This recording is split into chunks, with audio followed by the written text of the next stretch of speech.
کہ تمام تر ائمہ اہل بیت کی زندگی کا حسن و جمال اگر کوئی وجود ہے تو وہ جناب زہرا کا وجود، بی بی کا وجود ہے۔ ایک ایسی ذات جس کا احترام ائمہ اہل بیت نے غیر معمولی، یعنی ان سے زیادہ کسی کا احترام نہیں تھا ائمہ کی نگاہوں میں۔ میرے مولا امام جعفر صادق علیہ السلام جناب زہرا کے نام آنے پر رکوع کی طرح خم ہو جاتے تھے۔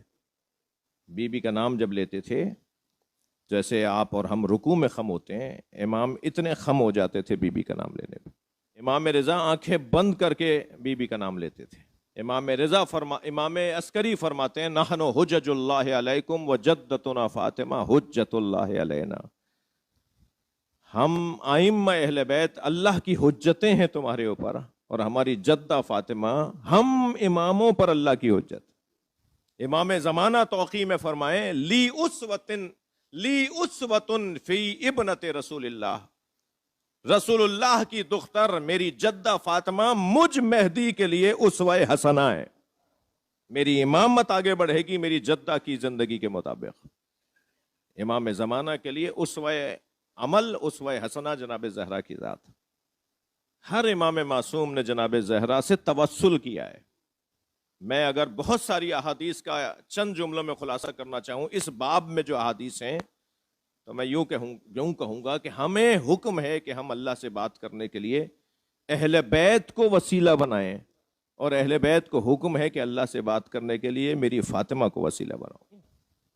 ائمہ اہل بیت جب اللہ سے مناجات کرتے ہیں، اللہ سے بات کرتے ہیں، تو جناب زہرا کو وسیلہ بناتے ہیں، بی بی کے وسیلے سے بات کرتے ہیں۔ یہ مستور بی بی، یہ محجوب بی بی، یہ مجہولۃ قدرہا بی بی، یہ مجہولۃ قبرہا بی بی، یہ حجاب اللہ بی بی۔ بلکہ اب وقت میرے پاس تنگ ہو گیا، ورنہ یہ جو ہمارے ہاں بعض اوقات کہا جاتا ہے کہ بی بی حجاب اللہ ہے، بی بی حجاب اللہ نہیں ہے، بی بی کا گھر حجاب اللہ ہے۔ حدیث ہے میرے پاس، میں نے حدیثیں اس باب میں پڑھی ہیں۔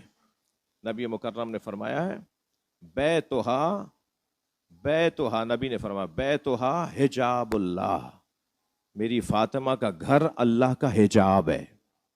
ایک بچے کی ماں، چند بہن بھائیوں کی ماں، غیر معصوم بچوں کی ماں کا کتنا بڑا مقام ہے۔ یہ ائمہ اہل بیت کی ماں ہے، یہ حتیٰ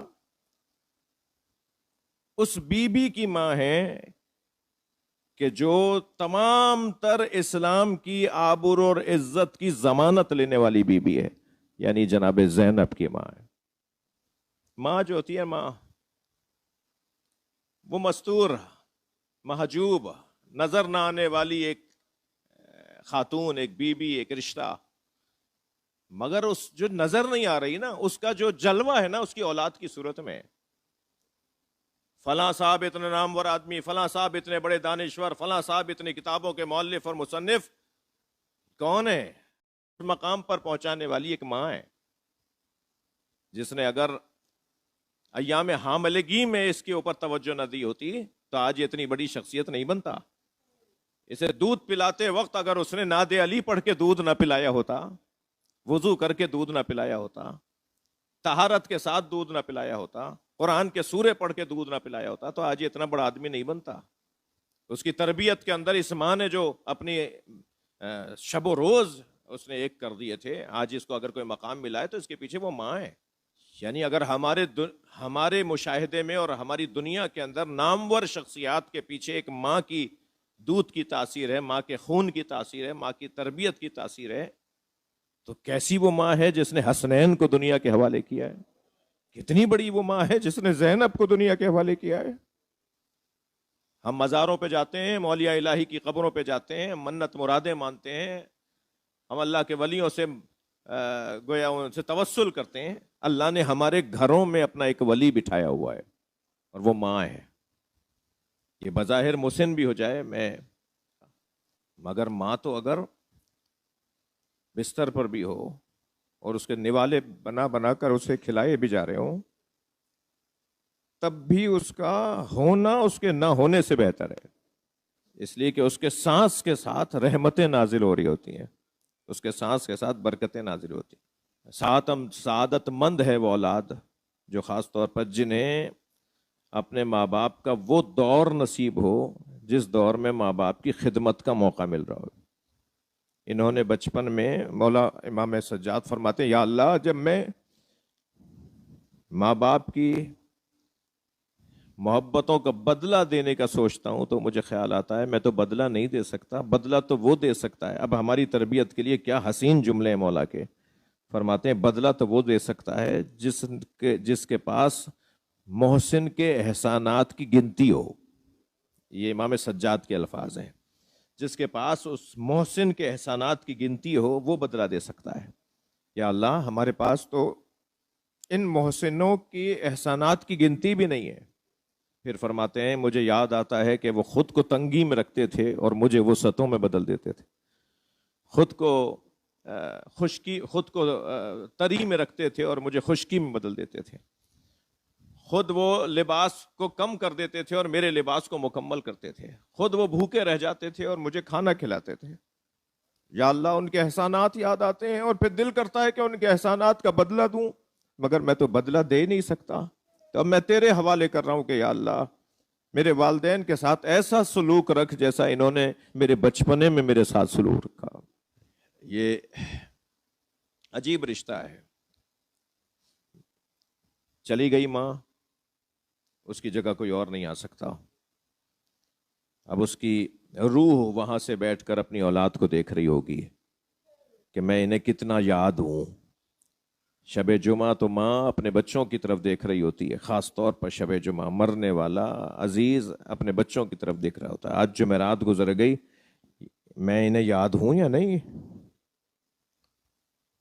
قبر پہ ضرور جائیں۔ حتیٰ نبی مکرم نے فرمایا ہے کہ اگر کبھی جنت کے چوکھٹ کا بوسہ دینے کا ارادہ کرنا چاہو تو اپنی ماں کی قبر پہ چلے جانا، اس کی پائتی کا بوسہ دے دینا، گویا تم جنت کی چوکھٹ کا بوسہ دے رہے ہو، اس کے قدموں کا بوسہ دے رہے ہو۔ چلیے میرے ساتھ ذرا کربلا چلیے۔ کربلا میں ایسی ایسی مائیں ہیں جنہوں نے اپنے بچے حسین پہ قربان کر دیے۔ ان ماؤں میں 9 مائیں تو ایسی ہیں جنہوں نے امام حسین کو اتنا امام حسین کا قرب حاصل کیا کہ امام حسین ان ماؤں کو سلام پیش کرتے ہیں۔ ان ماؤں میں ایک ماں تو ایسی ہے جس نے اپنے بچوں کے لاشیں بھی نہیں دیکھے، روزانہ جنت البقیع جاتی ہیں، اپنی انگشت شہادت سے 4 قبروں کے نشان بناتی ہیں اور چاروں قبروں پر حضرت عباس اور حضرت عباس کے بھائیوں کے نام لکھتی ہیں، اور پھر ایک مرثیہ پڑھتی ہیں، لا تدعا ویکا ام البنین، مجھے ام البنین مت پکارا کرو، اس لیے کہ ام البنین تو بیٹوں کی ماں کو کہا جاتا ہے۔ میرے وہ بیٹے کہاں ہیں جن کی میں ماں ہوں؟ اجرکم اللہ، اجرکم اللہ۔ جن کے مذہب میں رونا جائز ہے، 2 جملے اور کہہ رہا ہوں، آپ کی آوازیں بلند ہوں گی تو اس کا آپ کو زیادہ ثواب ملے گا۔ چلیے میرے ساتھ کربلا چلیے۔ ایک ماں ساری رات جھولا جھولاتی رہی اور بار بار بچے سے کہتی رہی، علی اصغر تم تو گھٹنیوں بھی نہیں چل پاتے، تم کل اپنے بابا پہ جان کیسے قربان کرو گے؟ امام حسین نے فرمایا، اے رباب تیرا بچہ تو سب سے آگے نظر آئے گا، جتنی بڑی قربانی علی اصغر کی قربانی ہوگی اتنی تو کسی کی بھی قربانی نہیں ہوگی۔ پھر امام حسین نے دیکھا ایک اور ماں ہے شب عاشور جو اپنے بچے کو لیے بیٹھی ہے اور کہہ رہی ہے، علی اکبر کل بابا پہ سب سے پہلے قربانی دینی ہے۔ وہ حضرت ام لیلہ جیسی ماں ہے۔ اور عزادارو، ایک ماں جس نے اپنے 2 بچے قربان کر دیے، اور جب امام حسین اون و محمد کے لاشیں لے کر آئے تو ساری بیویاں تو نظر آئیں مگر یہ بیوی نظر نہیں آئی جس کے بچوں کے لاشیں آئے تھے۔ تو امام نے تعجب سے پوچھا، بہن زینب کہاں ہے؟ تو بتایا گیا کہ خیمے کے پشت پہ حالت سجدہ میں ہے۔